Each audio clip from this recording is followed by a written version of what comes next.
มีใครเข้ามาเลยแล้วเข้ามาแล้วก็หายเลยเต็มไพ่กับไม่ได้ทักมาจริงจริงจังๆเลยประมาณแบบทักเขามาแบบสบายดีซื่อๆนี่โม โดย โอ้ คือเอาหลักๆนี่ทั้งเจ้าอยากได้ผู้ชายที่ว่านิสัยใจคอเป็นประมาณแบบแต่ เขาเป็นนิสัยใจคอเป็นผู้ใหญ่มีความเป็นผู้นใจดีบ่ ำโดยใจดีพึ่งพาได้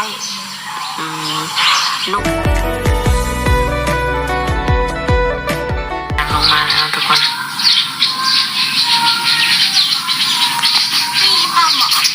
ฮะโดยแม่สบายดีเด้อสบายดี โดยวันนี้ก็มาหาสาวโสดทุกคนเลยเห็นแต่อยู่ในคลิปเนาะ หาก็ได้มาเห็นตัวจริงเพิ่นทุกคนผู้เจ้าผู้งามอะไรก่อนอื่นก็สิขออนุญาตแบบถามข้อมูลของเจ้าหน่อยเด้อโดยชื่อว่านั่นใดชื่อดาว สาวดาว โดยอายุได้จักปีแล้วอายุทั้ง2 ปี ยังเป็นน้องอยู่เนาะทุกคน 22 ปีปัจจุบันนี่แบบว่าโสดบ่โสด บ่เคยแบบแต่งงานเลยบ่หรือว่าเคยอันนี้เป็นครั้งแรกบ่ที่ว่าออกมาเปิดใจโดยเป็นครั้งแรกเลยเป็นในแบบความรู้สึกออกมาเปิดใจครั้งแรกก็ตื่นเต้น แอบตื่นเต้นแอบเก่งๆแน่เนาะเฮาแบบว่าตั้งใจออกมาเปิดใจบ่หรือว่ามีหมู่แนะนำมามีหมู่แนะนำมาเพราะว่าเฮานี่ก็โสดแน่เนาะคือแฟนนี่เคยแบบล่มเคยมีเป็นตัวเป็นตนอยู่บ่ก็เคยมีแต่ผมโสดมาได้จักปีแล้วสอนมาได้ปี1-2 ปีเนาะบ่มีแบบว่าอย่างคนล่มคนอย่างเลย2 ปีนี่ป้าจะทุกปล่อยให้ตัวเองโสดดูแต่เข้าหาติดงานพ่อมันก็ไม่ค่อยมีเวลาเลยทำมีเวลาเองเนาะบ่ค่อยสูงสิงกับไผเอาง่ายๆค่ะเราเฮ็ดเวียกเฮ็ดงานอย่างปัจจุบันเนี่ยเฮ็ดเวียกอยู่ไทยเฮาก็กลับมาก็กลับมาได้2-3 มื้อยังสิไปอยู่บ่หรือว่าแบบใดนี่เกี่ยวข้าวแล้วก็อาจจะไปเพราะว่าอยู่บ้านเฮามันก็บ่มีงานเฮ็ดเนาะแล้วไปหาเฮ็ดงานคือเก่าอยู่ฝั่งไทยเนี่ยเฮ็ดเวียกเฮ็ดงานหยังเฮ็ดงานร้านอาหารเป็นเชฟบ่เป็นเชฟเป็นเด็กเสิร์ฟในร้านอาหารผู้บ่าวไทยนี่หยกเขามาอย่างนี้บ่ก็ค่อยหนีเนาะว่าเป็นมันเป็นร้านอาหารที่บ่ได้ใส่เหล้าใครดีแต่ว่ามีแต่ครอบครัวเขาเจ้ามาไปซื้อผู้บ่าวเข้ามาแล้วปัจจุบันนี่ออกมาเปิดใจนี่แบบเปิดใจหาคนคุยก่อนบ่หรือว่าหาคู่ชีวิตไปนำเลยก็ถ้าคืออกคือใจก็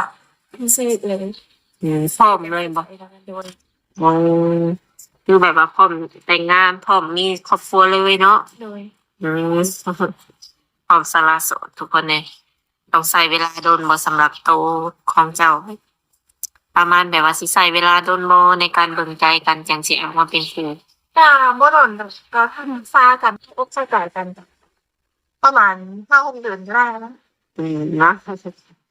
เวลาเวลาปานใดก็สามารถแบบยังตัดสินใจได้แล้วเนาะโดยถ้าว่ากันเข้าใจได้แหละโดยอยู่เพื่อนอยู่ซ่านมีอ้ายน้องกันจักคนมี3 คนเจ้าเป็นคนที่ลูกล่ามี3โดยเจ้าพร้อม1เป็น4เลยเป็น4ลูก3แล้วเนาะอ้ายน้องเพิ่นแต่งงานเพิ่นน่ะบ่แช่มือแแต่งเลยเด้อครับลูกหลานเอาก่อนนี่โอ้แสงตาคงเลยเนาะไอ้น้อง3 คนแต่ว่ายังบ่มีไผเอาเลยอันนี้ครับอยู่เพื่อนคนเดียวบ่มันโดยมันมีเพื่อนคนเดียวตั้งใจมาเกี่ยวข้าวเลยบ่ตั้งใจมาเกี่ยวข้าวดำนาเกี่ยวข้าวต้องมา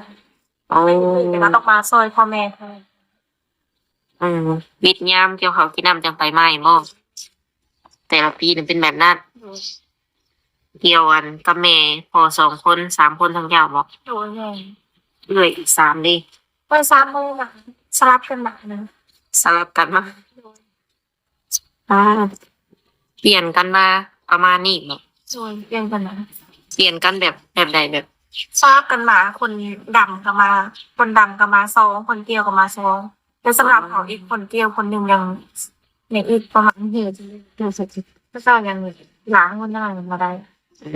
เปลี่ยนเวรกันนั่นเนาะแล้วมื้อนี้เจ้าออกมาเปิดใจนี่แบบ มีสเปคที่ว่าตั้งไว้อยู่บ่มักผู้ชายรูปร่างหน้าตาประมาณใดรอบ่หรือว่า เรายังบอกเขาบ่เคยนั่นดอกเข้าใจนิสัยใจฟอเว่ากับเราที่เรื่องเขาเข้าใจกันก็ได้นะคะ อืมตอนนั้นบ่เกี่ยวติ โดย อายุนี่จำกัดบ่ อายุเขาเป็นอายุ30ขึ้นไปนะ อ๋อบ างคนอายุน้อยกว่า เออเป็นอะไรแบบรุ่นเดียวกันนี่โอเคบ่ รุ่นเดียวกันเขาว่ามันน่าสิไปกันตลอด เพราะว่าตอนที่เขาว่าเขาคุยกันมีแต่รุ่นเดียวกันมันบอกว่าโอเคเราซื้อของมันไปกันตลอด อืมเคยคุยกับคนที่ว่าอายุหลายแล้วบ่ที่ผ่านมานี่เป็นครั้งแรก เป็นระยะสีเงาเลย เป็นครั้งแรกอ่ะเอาฮอดจักปีแบบ30 40 50 60อย่างซี่บ่ ว่า60กันแต่พอแต่แข็งแข็ง60ก็แบบป่วยนะเรียกว่า เร็ว ทางกายแข็งแข็ง เออก็ประมาณนั้นเนาะทุกคนดีเลยที่ว่าน้องเพิ่นก็เป็นคนตรงไปตรงมา60นี่เพิ่นยังเห็นห้องอยู่ก็มีเนาะบางคน บางคนเขาเจ้าไม่ได้เห็นหรือดักเลยเขาเจ้านี่จะ ยังหนุ่มเนาะ โดยมีสิทธิ์เนาะหนุ่ม50 60ยังพอเข้ามาคุยได้ โดย อันนี้เป็นมือที่เธอที่ว่าเปิดใจ เป็นเรื่องที่สอง อืม มีคนทักเข้ามาจากคนเลย ไม่สองสามคนแต่กระทั่งผ่านอะไรก็เงียบเลย ยังบ่ทันหลายเนาะ โดย ที่จริงนี่ก็ออกไปได้แบบหลายช่องอยู่แม่นแล้ววะ โดย แต่ว่ายังบ่ทันเข้ามา โดดยังไม่มีใครเข้ามาเลยแล้วเข้ามาแล้วก็ท้ายเลยเป็นไพ่กับเป็นไม่ได้ทักมาจริงๆเป็นจังเลย เออประมาณแบบทักเข้ามาแบบสบายดีซื่อๆนี่บ่โอ้คือเอาหลักๆนี่ทั้งเจ้าอยากได้ผู้ชายที่ว่านิสัยใจคอเป็นประมาณแบบใด พอเป็นนิสัยจะขอเป็นผู้ใหญ่มีความเป็นผู้ใหญ่ ใจดีบ่ โดยใจดีพึ่งหาได้ หนุ่มโสดที่ว่าใจร้อนเนี่ยจักหน่อยนี่ก็มักคือบ่ อ่านี่สิแต่ต้องลองคุยกับมันเพื่อนก่อนอ่ะ ส่วนตัว อยากเรียนจังหน่อย ส่วนตัวแล้วนี่เป็นคนใจเย็นหรือใจร้อนจ้ะ เขา แม่ จะพอด เอาแต่บัดนี้ผู้ชายที่สิเข้ามานี่อยากได้ร้อนคือกันบ่หรือว่า เอาเย็นเอา เรื่องภาษาคือใจเย็นเขาก็ใจพอดแล้วเพราะว่าเขาก็เป็นเด็กน้อยแล้วบางทีก็ก็เพลงเขาเลยได้ผู้ใหญ่นึงแล้วก็คอยสอน เป็นผู้นำเขาเนาะผมคือสิหักสิเพลงเขาประมาณนี้เดี๋ยวก่อนนะปกตินี่ค่ะแบบมักเล่นมักเที่ยวอยู่บ่ บ่ค่อยแต่ว่าไปอยู่แต่ก็บ่ค่อยว่ามักค่ะคือคนไปเที่ยวเลยไปเล่นจำเริญสร้างสรรค์ อยู่ไทยนี่แบบบ่ได้ออกไปเล่นทางไหนบ่ บ่ เออ มาแล้วจะนอนคันว่ามื้อหยุดก็มีแต่ไปทำบุญนี่ซื่อ เออกินอยู่น้ำเพิ่นบ่ทานอาหาร ๆอยู่เอง อืม น้ำเพิ่น บ่เคยมักไปเล่นไปเที่ยวปานใดเพิ่นว่าเบิดเวียกแล้วก็มาบ้านเฮ็ดให้เฮ็ดนาฮะก็ทางงามทางลูกทางมันเนาะทุกคนบ่ได้พักผ่อนไปเฮ็ดเวียกนี่ตั้งแต่น้อยเพิ่นบ่หรือว่าแบบใด บ่เขาจะไปเขาจะเห็นศพได้2-3 ปีแต่ว่าท่านจะไป จบห้องไง จบมาสิ แสดงว่าเพิ่นอ่านออกเขียนได้ปกติเนาะ เนาะ ภาษาลาวภาษาไทย หรือว่าภาษาต่างประเทศกับเว้าได้บ่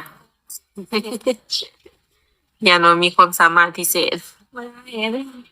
แต่เจอภาษาไทย ไทยนี่เขียนแล้วก็อ่านได้ปกติเนาะ โอ้ยเขียนก็พอได้อยู่แต่ว่าบ่ถึงกับเก่งแต่ก็พอได้อยู่ อ๋อบ่มีคนเดี๋ยวว่าตัวเฮาบ่ได้นะเนาะ เลย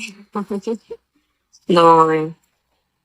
บัดนี้อ่าผู้ชายนี่ก็สิมีหลายเนาะหนุ่มโสดของเฮานี่ก็สิมีหลายมีทั้งหนุ่มโสดแท้ๆคือกันกับเจ้าบ่เคยแต่งงานเลยแล้วก็มีพ่อห้างพ่อหมายบางคนมีลูกติดพร้อมเจ้าก็กะว่าสิโอเครับเพิ่นได้อีกบ่ ทำได้ อืมบ่ติบ่ว่าเนาะ ปกติบอกว่าแค่ว่าใส่ก็อุบเข้าใจกันได้ ถือว่าผ่านเนาะจุดนี้ทุกคน ทางน้องเพิ่นนี่บ่ติให้โอกาสทุกคนเลยเนาะแสดงว่า อืมพอเพียงแต่ว่าเป็นหนุ่มที่ว่ามีอายุเนี่ยจักหน่อย30ขึ้นไปอันน้อยนี่ขอผ่านเด้ หลักๆนี่อยากได้ผู้ชายที่ว่ามีอาชีพการงานเท่านั้นบ่หรือว่าแบบชาวไร่ชาวนาเฮ็ดทำมาค้าขายนี่ก็ได้ ได้เบิร์ดเอาปกติว่าต้องเป็นข้าราชการที่ว่าสัญญาเขาจะได้ดูแลเขาได้แต่ว่าดูแลเขาได้ให้คำปรึกษาเขาได้กัน เป็นที่พึ่งพานะเอาง่ายๆเนาะแต่ว่า เป็นที่พึ่งพาได้ อืมบ่ถึงขนาดว่าร่ำรวยแต่ว่าดูแลเฮาพอดูแลเฮาได้เนาะโดยทุกทางเจ้าเป็นลูกสาวหลานแบบนี้นี่ถ้าว่ามีครูมีสิ่งเลวนี่แบบต้องเอามาเฮือนบ่หรือว่าไปอยู่นำเพิ่นก็ได้ เป็นเงินพันก็ได้ เฮ้ย ว่าเพื่อนเขากันหลายคนเลยนี่ อ่า แต่ละคนก็คือยังไม่ได้มีครอบครัวมาความรู้ว่าใครชีวิตยืดถือใครชีวิต ไอ้น้องนี่แบบต้นลื่นกันดามปีบ่เพิ่นคือยังบ่มีครอบครัวเลย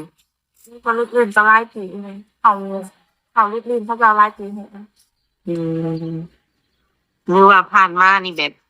เขาเลือกหลายบ่แบบว่าก็เลยแบบบ่มีคนที่ว่าสิเข้ามา ก็การเลิกแน่แล้วเพราะคือเขามามันจะเป็นเด็กน้อยที่เข้ามาเขาก็คือเด็กน้อยมันจะไปกันบ่รอดเลิกแน่จะสู้มันจะดีคือบ่มีเพศเศร้าหาหรือนะ เออไปคนเดียวกินคนเดียวเลยเนาะ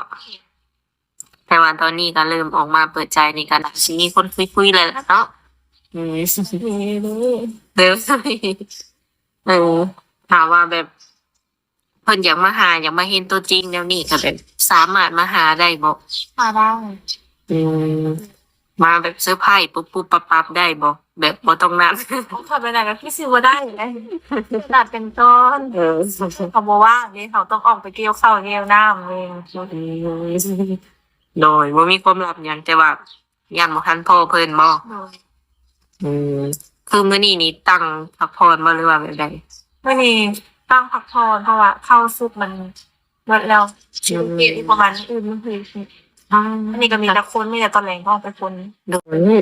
เฮ็ดเองเลยบ่แบบบ่ได้จ้างอิหยังเพิ่มบ่ เฮ็ดเองอยู่กับพ่อกับแม่เฮ็ดกับพ่อกับแม่3 คนเฮ็ดเอง อ้าเก่งอีหลีทุกคนส่วนผู้เจ้าผู้งามแบบนี้นี่ผิวพรรณดีปานนี้นี่ก็ยังเห็นให้เห็นหน้าเด้เฮ็ดเป็นแม่นบ่ เป็นเฮ็ดแต่น้อยจนใหญ่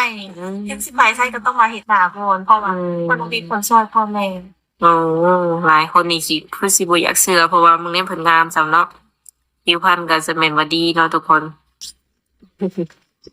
แต่ว่าเฮ็ดเป็นซุอย่างเวียกเคือนเวียกซ่านก็พอได้อยู่บ่ เฮ็ดได้เบิด กับข้าวกับน้ำได้เอออืมซักซักผ้าเรียบร้อยเนาะ เลยเฮ็ดสิแต่น้อยจนใหญ่นะจะเฮ็ดให้พ่อให้แม่อะ อืมถ้าสมมุติว่าแบบ อืมมีคนดูแลนี่เพิ่นอยากแบบลงทุนให้เฮาเฮ็ดหันเฮ็ดนี่แบบก็มีแบบว่าคิดไว้ในใจอยู่บ่ว่าอยากเฮ็ดหยัง คิด อืม เราอยากเปิดห้าง เออ ธรรมดาแล้วก็ไปเห็นตักนี้ อยากเรียนตันนิดเนาะ โดย เคยไปสอบถามไหมว่าแบบใช้เวลาเรียนโดนบ่เลยค่ะแบบอิหยัง อืม เป็นเดือนบ่ เดือนเป็นเดือนพวกเดือน7 เดือน จังจบเนาะจังสามารถมาเปิดร้านได้ โดย พื้นฐานนี่ก็มักแบบนั้นนี่เลยบ่ เดือนแบบนั้น เออ สิโอกาสจะถือเพราะว่าค่าเห็นมันจะสูง เออเสริมสวยอิหยังแบบนี้บ่มักบ่ บ้าง มักคือกัน คือการจะซูมซูมมันต้องหลายอย่างเห็นนะขนาดว่าตัดสินอยู่เช่จักจะซูอย่างบ่ได้ไป เออ อยากน้ำทืนเนาะ โดยยังผิด เคยศึกษาบ่ว่าแบบใส่ทุนประมาณจักเท่าใดกะว่าแบบเราเคยไปศึกษาไว้ประมาณนี้ไงมัน เขิน ประมาณเท่าใดแบบ ก็ประมาณถ้าโต๊ะคือเห็นจุดนี้นะคะ อืม ประมาณ6-7 หมื่นเท่านั้นอย่างซื้อมา สมมุตินี้เนาะคืนฝากเงินทุกคนเป็นเงินหมื่น60,000ทางเรียนทางหยังเนาะเพื่อจบก็เป็นเพิ่นเทื่นเลยแล้วเสียงดังอะไรเนาะทุกคนเสียงห่าน